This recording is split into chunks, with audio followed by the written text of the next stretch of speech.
Rise and shine. Time to get the grind. Oh, man. Hey, bud. Good morning. Good morning. This is a prank panel recap show. Mm-hmm. Oh, it is warm. Yeah, I don't know how I slept with this Pirates-themed Snuggie Oh, my God. for children all night. Yeah, I have coffee. Yeah, I was gonna say I need coffee. Thank God. Okay. So, a prank panel television show. Mm-hmm. Is it Hulu exclusive, first of all? No, I've seen it on TV. Yeah, I think it plays at Planet Fitness. Yeah, it plays at bars. The two places prank shows play. Yeah. I was a big fan of Viva La Bam back in the day. Oh my God, I just hit my head on the ceiling. Yeah, okay. I like all the Adult Swim stuff. I really like Eric Andre. I honestly thought Eric Andre and Johnny Knoxville were similarly famous until I started watching Prank Panel, where I realized that no one gives a fuck about Eric Andre. Yeah, sometimes you talk about Eric Andre in a way where I'm like... I accidentally view him as God quite often. Yeah, and a lot of times you put him on the same level as, like Johnny Knoxville is full famous, I think. I was mistaken until I watched this show. Yeah, and there are a couple, like, instances where you talk about Eric Andre, and I just kind of confused. Because Eric Andre is kind of for weird people. Yeah, no, I didn't realize that. I didn't realize that Prank Panel really is like a... It's Johnny Knoxville. It's Johnny Knoxville, and then sidekick Eric Andre, and then additional sidekick Gabourey Sidibe. Mm-hmm. I see. Prank Panel premieres on ABC on May 24th, 2023. Features a panel of judges made up by Eric Andre, Johnny Knoxville, and Gabourey Sidibe, who hear pitches of potential pranks from individuals who want to plot elaborate acts of comedy and revenge on individuals in their lives. They judge the pitch, they plan, perform, and record the prank. Mm-hmm. Episode 1 got 1.9 million views. Oh, I thought you were going to say 1.9 stars. It deserves better than that. I thought you were about to give me its Rotten Tomatoes score, and I was so sad. No, actually, they made a joke in the first... I think it was in the first episode about how they're going to be canceled. Uh-huh.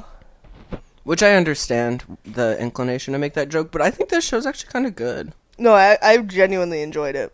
Did you ever watch Scare Tactics with Tracy Morgan? I watched it some. Not as good. Not as good? Nope. No, this show's great. It's like, they go up, it's like American Idol. They go up to the judges, and they're like, "Hi, my name's Joe, and I want to prank this person, and this is my idea." And then Knoxville's like, "Alright, let me think about it." It's like... Yeah, it's kind of like Shark Tank. Yeah. Do you think they weren't allowed to call it Shark Prank? Maybe. I don't know what Shark Tank is on. I could see it being on ABC, and ABC being like, "What the Prank. There's 2 pranks per episode. They're all pretty much run by Johnny Knoxville. Super surprised to me, being that Eric Andre's on the show. I want Gabourey to run one. Dude, yeah, because I just feel like it would be chaotic. Like, whatever she was gonna do was gonna be absolutely bonkers. I also have this thought that, like, maybe she did one, but she went too far and it will never air. like family ties were broken. Oh my God. So far, she is really good at narrowing down... Like, so Johnny Knoxville can hear the pitch and, like, get stoked, picture, like, what's gonna explode on set. Right. All of Eric Andre's pranks are very character-driven. He's really good at, like... He's good at being, like, the voice in the microphone in the earpiece, or, like, there's a few... I'll bring up what I think are Eric Andre touches later. But then Gabourey is good at being, like... She's nailed down people's, like, relationships to each other really quickly when, like, Johnny and Eric are just often offland. Right. Right. Also, she definitely puts a touch in the show that is necessary. I think it could get annoying with just Johnny and Eric. Also, I think I actually mean this. I think that she's the, like, most funny, like, comedian, like, for just in-person comedy. Agreed. Yeah. Johnny Knoxville, I don't think is actually very funny. I think he's good with concepts. And Eric's funny for weird people. Right. Apparently. Right. Johnny Knoxville can't, like, make a joke to the person and then it's just different. He's like, charming, kind of. Yeah. Has he aged better than you expected? I personally am like... Yeah. It's crazy because he did age well, but then he has this, like, crazy man white hair. The white hair is amazing. That's just in every direction. Yeah. It's so impressive. Just his whole thing. His glasses. Like, there are parts of him where you're like, oh, right, this is an old man. Mm-hmm. And then at the other half of that coin is, oh, this is Johnny Knoxville. Yeah. Yeah. Okay, prank number 1. First episode. It was called Family Love. What was the... Thoughts? So the guy's name was Alan Coots, right? I don't remember that. Did I just know that off the top of my head? I didn't even write it down. It was definitely Alan. Yeah, so he comes out, he's dressed in, like, this red suit with hearts all over it. He's a wedding officiant. Him and his wife are both officiants, right? Yeah. And so they, like, go after parties. Sometimes she wins a party, sometimes he wins one, and he's like, I want to prank her because she got this wedding that I really wanted. And this was one of the times where, like, Gabrielle was like, okay, what's the prank? And he's like, I don't know. she doesn't know something at a wedding, and she's like, so you have the place? Also, Gabrielle gets mad when they don't give her a prank. Yeah, well, because they just... Okay. But, like, see, like, I think Johnny and Eric are... You're right. Like, they would just be like, oh, we could do this. We could... Like, they just do whatever. But she's like, logistically... Like, what... Yeah, what are we going to do here? Right. And she's right for that. Although I will say you can do anything at a wedding. Yeah. Weddings are so... Wedding is a It's good like a spot. high-stake performance that normies do. Like, that... Normies as opposed to performers. Mm-hmm. Didn't really have a prank. Yeah. But he, like, came out, he was all jumpy and likable, and so they were obsessed. Right. He's more suit. Annoying, but... Oh, he's so annoying. And Gabby, too, was like, he's annoying. Right, but I think Eric loved that he was annoying. Oh, yeah. And then for the prank itself, they went with the bride and groom are brother and sister, slowly over time revealing that they are brother and sister through vows and whatnot. Mm-hmm. And obviously that's illegal. And the officiant, you know, is walking around. There was like other weird stuff happening at the wedding. Like someone falls into a table that has the cake on it. So like I think they were trying to just put the mark on edge. Yeah. Like she was already stressed out when she started reading doing that. Yeah. Yeah. She was being so polite though. She was the sweetest person She ever. almost ruined the prank with how polite she was. Uh-huh. They had to really drive her to the edge. Yeah, they basically had to be like... Yeah, if they wouldn't have had, like... So the whole time, like, they're doing their vows is where you really realize that they're brother and sister. But she was just being so cute and sweet. And they, like, bring out Alan. Well, yeah, this is a little, like, come on, lady. Yeah. At some point, just at least, like, walk away. Cover your mouth, something. Yeah. Stop smiling and nodding. She was so professional. She was so and professional. There's also people who were at the prank who didn't know it was a prank, who are, like, responding in real time. Like, they had the caterers. There were these 2 guys that were just, like, stoned that apparently they just, like, put a Craigslist ad for a wedding party. Yeah. And so those guys just looked so confused. They were so high. They were such a funny addition. Also, can you imagine you just browsing on Craigslist and in LA? And go to a wedding? Are you kidding me? You and I would jump at that. Yeah. Wait, I don't know if Johnny Knoxville uses a lot of Craigslist, but Eric Andre has a Craigslist hire on every episode of his show. Really? Yeah. Oh, wait, they were going to arrest her. Yeah, so they brought out Alan, like, in handcuffs, and that was finally when she was, like, started to freak out. And they were like, you just married a brother and sister. She cared more about Alan in cuffs. Oh, also, the guy who does, like, the MC for the show, like the DJ guy, they also incorporate into every prank. Okay, so here's what I'm thinking. Johnny Knoxville is like the prank foundation. Uh-huh. Eric Andre adds pizzazz that I think that without his pizzazz, the show would kind of suck. It would just be another prank show. But Eric Andre's like, let's light the Right. waiter on fire. The waiter on fire was really funny. That's some adult There fun was shit. no reason. That's literally, it was already over, and they just kept singing, keeping it in the family, Yeah. and then there's a guy running through on fire. Like, that's gotta be. And then, you know, Gaboret's like, do we even know if these people can be pranked? That was the first prank we ever saw on this show. I feel like, so I thought it was fun. I'm only giving it a 3 out of 5 because there's a lot of cheating with the fact that it's a wedding, and I think a wedding in itself is funny. It's a big sandbox. There's a lot to work with. And I didn't really feel like she deserved to be pranked. I was going to say that. I don't think she deserved to be pranked. Also, I get that the whole thing is a prank show. I don't think you should prank someone into thinking that they're about to get arrested for, like, their actual career. Yeah, it's... Like, it's one thing to prank someone, like, I don't know, something silly, like at a restaurant. I don't know. But I think that lady was so freaking nice. Yeah, and I think that they also... I think they led with that one just to show, like, this show has a budget. Yeah. Prank number 2, Repo Revenge. This guy, this is where, this throws, like, Gaboret is completely necessary. Totally. So this guy comes in. Oh, wait, also, they have a stage manager on set. Oh, yeah. Quote, stage manager. It was just a comedian. Who's just a comedian. She just all the people who are going to present their pranks to the prank panel. Yeah, she scans them.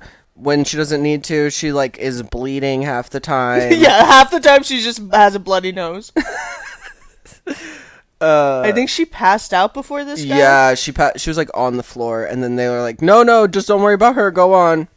They also are pranking each other, which I watched the most recent Jackass movie, and Eric Andre's in it. Yeah. They literally explode him in the first 3 seconds of that movie. He uses a porta potty on set, and it explodes. And then also in the first, like, 3 seconds of this show, there's a photo of Eric Andre on the wall, and Johnny Knoxville's like, hey, go look at that photo, and it, like, explodes. There's an airbag behind it. Did you hear that Eric Andre quit this show while they were still filming because Johnny would not stop pranking him? I believe that, dude. And then Johnny Knoxville had to, like, make a truce with him. I mean, based on what I just told you, I get the sense it was probably constant. Yeah. Like, I don't think he could do anything without the risk of being exploded. I saw an interview with Eric Andre where, like, him and Johnny were, like, at a bar. They were just having a good time. Like, they weren't working. They were just chilling. And then Johnny Knoxville just spilled, like, fucking, like, absinthe, basically, on Eric's shoe and just lit it on fire. Like, they were just at the bar. Like, that's not... There's gotta be, like, a professional code, right? I guess not for Johnny Knoxville. That's the thing with Johnny Knoxville. Johnny Knoxville's the one who put a bulletproof vest on and said, alright, shoot me, this will be funny. That's true, he did do that. That was crazy. Yeah, no, that's a good point. He doesn't draw the line. And, like, Steve-O chilled out. I think Eric Andre has a hard line between life and work. Mm-hmm. Johnny Knoxville literally just... This is just his life. If Eric Andre didn't draw a line between life and work, his life would be unlivable. Yeah. Yeah. Which is probably... I see where we're at. So, prank number 2, episode 1. Repo Revenge. Okay, so this little guy walks in, and he's talking about how... I forget if he also works with repossessing he said vehicles. they used to or something. In any event, the person he wants to prank definitely does. Uh-huh. And his friend is like he's talking about his friend, how he's very like cold-hearted when he's repossessing vehicles, and is like, well, don't pay your bill late, blah blah blah. And he also has a car that he really really loves, and so he comes in with a very strong prank premise of repossessing the repo guy's car. Wasn't that his idea? Yeah. Okay, great. He's the only person I've seen show up and know what he wants to do, Yeah. actually. And then Gabby was like, friend? This is your friend? And he's like, it's a situationship. And like, She's yes. like, yeah, that's what I thought. That's something about the way you're talking about him. I don't think Johnny Knoxville or Eric Andre would dare tell this man that this other man he's trying to prank. Knoxville knew he was gay. Johnny Knoxville doesn't know. Eric Andre probably assumes everyone's gay. I feel like they needed a person who can actually read people in the room. And yeah, sure enough, more than a friend. Oh, this is also where they introduced the Deliberation Dome. Can you explain the Which is where a glass dome comes down from the ceiling, covers the person that is presenting the prank, and then the judges deliberate. Which there are versions of this on other shows that are less stupid. This also, like MasterChef, the 3 chefs like go in this back room that has like right. a glass wall, and you can like see them chatting. Right. Also, with this one too, Eric Andre was like, "Oh, he's a repo man." Like, yeah, he deserves it. Like, Eric Andre has had at least 3 cars repoed. Like, that one was personal for him. You think so? Yes, he was like, well, does he care about what he's doing to these people? Does he ever, like, feel bad about it? And the guy was like, no. And he goes, yeah. Eric Andre was in. Well, okay, it's a good prank premise for many reasons. Because repossessing a car, that could involve, like, a car chase. Mm-hmm. Any version of, like, just car stunt driver. Right. Amazing. And the fact that, yeah, it's, like, a profession that's not well-liked. Right. I think the repo man sometimes needs to get a hit, you know? Yeah. So for the prank itself, the 2 guys drove up in Homeboy's, like, bright blue car, and they were going to, like, brunch. There was a valet parking. The valet is an actor who's saying that the guy whose car it is repoed his car a few years ago, and it ruined his life, and so now he's going to get back at him. He takes the car, drives it around the corner, gets into, like, a prank version of the car, right? Yeah. Yeah. Just like a stunt version of it. Yeah, and then just starts going. He, like, starts off by breaking off, like, the windshield wiper, and then he just goes... There's, like, a random fruit stand in the parking lot for no reason. This is a nice place with the valet. There's a fucking fruit that he stand. drives through. Also, this one was led by Eric Andre. That's and probably why there's a fucking fruit stand. Yeah, and he's like in the guy's ear. The guy who takes the car, he like says something to the Brandon, the guy they're pranking, and the guy who's standing next to Brandon is like, "Oh yeah, you ruined his life," and he's just going on, and then I don't remember what he said, but Eric was like, "All right, pull it back a little, man." Like, he was just going so far about it. But he was also like, if I was standing there and someone was like wrecking my car and this guy was talking to me, I would throw that guy through a window, yeah. But he was so funny. Oh my god, yeah. And then, yeah, he finally just crashes the out of the car. The guy, sure enough, did yell at him. Oh, which was a relief, considering the last lady was basically thanking the sister and brother for getting married to each other. She was just happy they're happy. Yeah, well, she was like, I'm going to deal with this lady. There was also a moment where he was like, you can't just take away someone's car like that. Oh, that killed me. The guy pranking him was like, do you hear what you're saying? That's what you do. Well, that's not my fault. You gotta make payments. You gotta know what you're doing. But, like, this repo man had to, like, face his demons. Like, I have to say that I think every one of the pranks that I've seen so far from the show, with the exception of the first one, has, like, a strong moral plot. Oh, 100%. Yeah. You're like, you can't just take away cars. Yeah. Yeah. Really? You think so? You think that's unethical? Because you don't think that their past behavior warrants them having this car? Interesting. I wonder if that guy switched line of work after that. I don't know. Well, also, they bring out the people who pranked and who got pranked onto the show at the end of it. Mm-hmm. So, yeah, they premiere the prank, like, to an audience, and those 2 people are there. But then they said that they were dating, and Eric Andre was like they were official, and Eric Andre was like, do you think he's dating you just for revenge? Watch Prank Panel on Sundays at your local Planet Fitness or bar, or just catch it on Hulu.